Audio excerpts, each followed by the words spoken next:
చేయగలగాలి, compulsory main అదే అయిపోతుంది ప్రాసెస్. పేరెంట్స్ ఎడ్యుకేట్ చేయగలగాలి. అవును, మేము చేస్తుంది ఏంటంటే పిల్లలతో పాటు పెద్దవాళ్ళు కూడా నిన్న మేము పెద్దవాళ్ళని కూడా కూర్చోబెట్టిన కారణం ఏంటంటే పిల్లలు ఒకటే కాదు, ముందు ఇద్దరిలో మార్పు వస్తేనే ఒక్కొక్క చోట పిల్లలది ప్రాబ్లం అవుతుంది, ఒక్కొక్క చోట పెద్దవాళ్ళది ప్రాబ్లం అవుతుంది.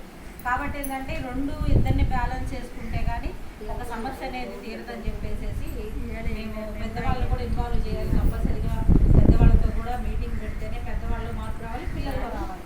ఇద్దరిలో వచ్చినప్పుడే ఏదైనా అభివృద్ధి అనేది జరుగుతుంది. ఒక సమస్య అనేది అంతం చేయాలంటే ఇద్దరిలో మార్పు రావాలని చెప్పేసి మేము పెద్దవాళ్ళతో కూడా కొంచెం అవేర్నెస్ ప్రోగ్రామ్ చేయాలని చెప్పేసి మీరు ఇంకా మాకు కొంచెం కోఆపరేషన్ ఇస్తే ఇక్కడ కూడా ఒక మీటింగ్ కండక్ట్ చేస్తాము. ఏ సబ్జెక్ట్ మీద అడిగి మీరు ఏదైనా సబ్జెక్ట్ కావాలంటే మేము దాని మీద చక్కగా ఒక గంట సేపు మాట్లాడగలిగితే, లేకపోతే బాల్య వివాహాలు కానీ లేదా మెన్స్ట్రువల్ హైజీన్ మీద ఏటి మీదైనా సరే మేడం మీకు తెలుసు కాబట్టి ఫలానా దాని మీద మా వాళ్ళకి మాట్లాడండి అంటే ఖచ్చితంగా వచ్చేసి మేము కండక్ట్ చేస్తాము. ఇక్కడ హై స్కూల్ లేదు లేదా రాయపూడి లేదు, మన నాన్న ఎడ్యుకేట్ చేయాల్సి వస్తే ఇటు పబ్లిక్ ఇవన్నీ అందుకని ఆడవాళ్ళకి స్కూల్లో పిల్లలకి మనం మహా అయితే ఇంటి గుర్తొచ్చి బయటొచ్చి గురించి అదే సింపుల్ ఇది లేకపోతే ఇది చెప్తాం. కానీ మనం పిల్లలకి అంతగానో ఓవర్ ఎడ్యుకేట్ చేసినా సరే వాళ్ళు లేనిపోయినది మనం పెట్టేవాళ్ళం ఉన్నాం.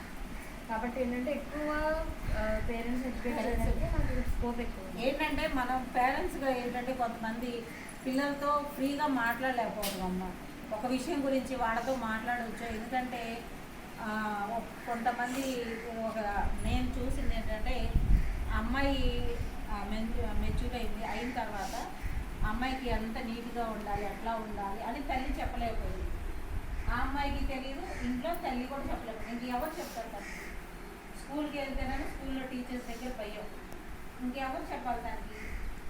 అందువల్ల ఏంటంటే ఈ కారణాలన్నీ చూడటం వల్లే మేము కనీసం మనం విలేజెస్లో పిల్లలతో పాటు పెద్దవాళ్ళకు కూడా కొంచెం చెప్పడం వల్ల ఏంటంటే వాళ్ళు పిల్లలతో ఫ్రీగా మాట్లాడతారు. పిల్లలతో ఫ్రీగా మాట్లాడినప్పుడు మాత్రమే కొన్ని సమస్యలు అనేది మీరు చూడండి, దగ్గర కూర్చోబెట్టుకొని ఏదైనా ప్రాబ్లం కంపల్సరీగా ఇప్పుడు ఆడపిల్లలకి ఫ్రీగా తండ్రి దగ్గర ఫ్రీగా ఉంటారు, తల్లి దగ్గర ఉండలేరు. మగపిల్లలు తల్లి దగ్గర ఫ్రీగా ఉంటారు, తండ్రి దగ్గర ఉండలేరు. కానీ ఇద్దరిని ఇప్పుడు కొన్ని విషయాలు అనేది ఆడపిల్లలు తల్లినే అడగగలరు, అవునా? కొన్ని విషయాలు అనేది మగపిల్లడు వెళ్ళి తండ్రిని అడగగలడు. ఎంత ఫ్రీగా ఉన్నా ఒళ్ళో వెళ్ళి తండ్రి ఒళ్ళో కూర్చున్నా కూడా కొన్ని విషయాలు వచ్చేసరికి అమ్మ దగ్గరికి వెళ్ళి అమ్మ నాకు ఇది ప్రాబ్లం అని చెప్పగలరు. అట్లా అడిగినప్పుడు మనం ఫ్రీగా చెప్పగలిగినప్పుడే పిల్లల్లో అనేది వాళ్ళలో ఉన్న బిడియం కానీ లేకపోతే వాళ్ళకి ఏదైతే వాళ్ళు సమస్యగా ఉంటుందన్నారో అటువంటి సమస్యలన్నీ కూడా మన ఇంట్లో మనం ఫ్రీగా చెప్పుకోగలిగితే ఏదైనా సరే సాల్వ్ అనేది జరుగుతుంది. ఇట్లాంటి వాటి మీద మేము గమనం అనేది కొత్త అంటే బాల్య వివాహాలు కానీ ఇట్లాంటి చెప్పుకొని సమస్యలు ఏవైతే ఉంటాయి వీటి అన్నిటిని మనం అవేర్నెస్ ఇస్తే వాళ్ళు ఎక్కడికైనా సరే ధైర్యంగా ఒక సమస్య గురించి ఎవరినైనా దగ్గరికి వెళ్ళి అడగగలిగేంత వాళ్ళల్లో మార్పు తీసుకురావడానికి అనేది మేము ప్రయత్నం చేస్తున్నాం మా వంతుగా. అట్లానే స్టడీ సెంటర్లో కూడా మేము పెడతాం. అంటే ఏదో అవేర్నెస్ ప్రోగ్రాంలు ఇచ్చి వెళ్ళిపోవటం కాదు, అవేర్నెస్ ప్రోగ్రామ్తో పాటు స్టడీ సెంటర్లో కూడా అనేది ముఖ్యంగా మేము పెడతాం. చెప్పండి, మీరు తీసుకొని వస్తారంటే చక్కగా ప్రోగ్రాం కండక్ట్ చేస్తారు. ఒకప్పుడు పూర్వం అంటే మీరు అందరూ పెరిగినప్పటి పద్ధతులు వేరు, ఇప్పుడు పద్ధతులు వేరు. మీరు పిల్లలకి ఏమైనా చెప్పేటప్పుడు కూడా ఏంటంటే అంతా సైంటిఫిక్గా ఒకప్పుడు ఒక మెన్స్ట్రువల్ హైజీన్ కంటే ఏంటంటే పీరియడ్స్ వచ్చినప్పుడు కానీ అప్పుడు వాడే తీసుకునే మెజర్స్ వేరు, ఇప్పుడు మెజర్స్ వేరు. వాటిలో ఏ డౌట్స్ ఉన్నా ఏమైనా సరే మన ఏంటంగా ఉండాలి. ఇలా ప్రోగ్రామ్స్ కండక్ట్ చేసినప్పుడు కానీ అడిగి క్లియర్గా తెలుసుకుని పాటించండి. పూర్వం వాడే పద్ధతులు అప్పుడు అదంతా వేరు. వాటి నుంచి వచ్చే డిసడ్వాంటేజెస్ అంటే వాటి వల్ల వచ్చే దుష్ప్రభావాలు ఏమి ఇప్పుడు అంతా కూడా కాల్చండి, రకరకాలు సర్వ్ చేయాలి. ఒక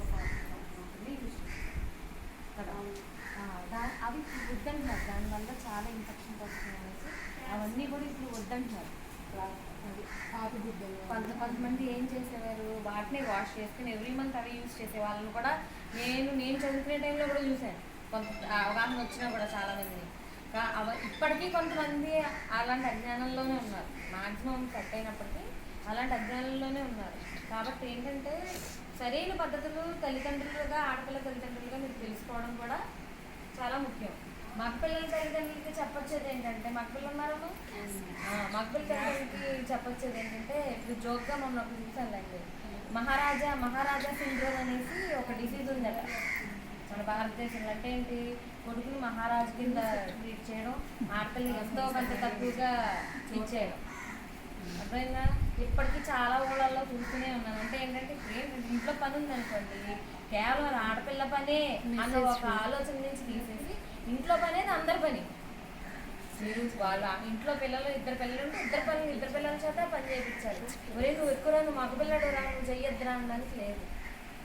అలా మారినప్పుడే భారతదేశం డెవలప్ అవుతుంది. ఆడపిల్లలు తక్కువగా చూడటం మానేస్తారు. అర్థమవుతుందా? చాలా మందికి కొడుకంటే గొప్ప అని ఆలోచించుకుంటుంది. ఒకరు గొప్ప ఒకరు తక్కువ కదా, ఎవరి గొప్ప వాళ్ళదే. ఈ కన్ను ఉంది, ఈ కన్ను గొప్ప అనగలరా? ఏ కన్ను లేకపోతే మీకు సరిగ్గా చూపుండేది కదా. కాబట్టి ఆ విధంగా పెంచండి మగపిల్లలకి. దాన్ని అంటారు, ఇప్పటివరకు ఎలా జరిగిందో పూర్వం నుంచి ఇప్పటివరకు అది వెళ్ళిపోయింది. ఈ జనరేషన్ నుంచి అయినా మారాలి. ముందు తల్లిదండ్రుల ఆలోచన మారితే వాళ్ళు పెంచే తీరు మారుతుంది. ఆటోమేటిక్గా పిల్లల ఆలోచన తీరు, పిల్లల వ్యక్తిత్వాలు అన్నీ మారుతాయి. ఏ మేడం, అంతేగా. ఇలా మనం ఫ్రీగా చెప్పుకోగలగాలి. ఇప్పుడు ఇంట్లో పనులు చేయాలంటే అమ్మ మగపిల్లవాడి చేత పనులు చేపిస్తారని అంటారు. కంపల్సరీ చేయించాలండి. ఈ రోజుల్లో ఇద్దరు చేసుకుంటేనే కుటుంబం అనేది చక్కగా. ఇప్పుడు ఆడపిల్ల బయటకు వెళ్ళి ఉద్యోగం చేసే పరిస్థితి ఇప్పుడు. అదే ఆడపిల్ల బయట ఉద్యోగం చేసి వచ్చి ఇంట్లో పనులన్నీ చేయాలంటే ఒక కూతురుగా మీ కూతురు అట్లా ఉంటే అట్లా ఆలోచించండి. అదే భార్య భర్తలు ఇద్దరు కరెక్ట్ చక్కగా పనులు చేసుకుంటూ వెళ్తున్నారనుకోండి, అప్పుడు ఎలా ఉంటుంది? కంపల్సరీ. అందుకే కనీసం మన తరంలో లేదు కాబట్టి మన పిల్లల కన్నా మనం పనులు నేర్పిస్తేనే కనీసం వాళ్ళనే డెవలప్ అవుతుంది. అది నాకు ఇద్దరు ఒక అమ్మాయిని ఒక ఆడపిల్లని రెస్పెక్ట్ చేయడం కూడా అది. నాకు మగపిల్లలు ఇద్దరు. నా మగపిల్లలు ఇద్దరైనా మా అబ్బాయి పాలిటెక్నిక్ ఫైనల్ అంటే 19 years, మా పెద్దోడికి. చిన్న 10th class 15 years. మా వారు డ్రైవింగ్ వెళ్తారు ఫీల్డ్. అయితే మా ఇంట్లో ముగ్గురు కూడా పనులన్నీ చేసేస్తారు. నేను వంట చేయడం, అంట్లు తోముతాను, బట్టలు మిషన్ వేసేస్తాను. మాది చాలా మెల్ల ఉంటుంది.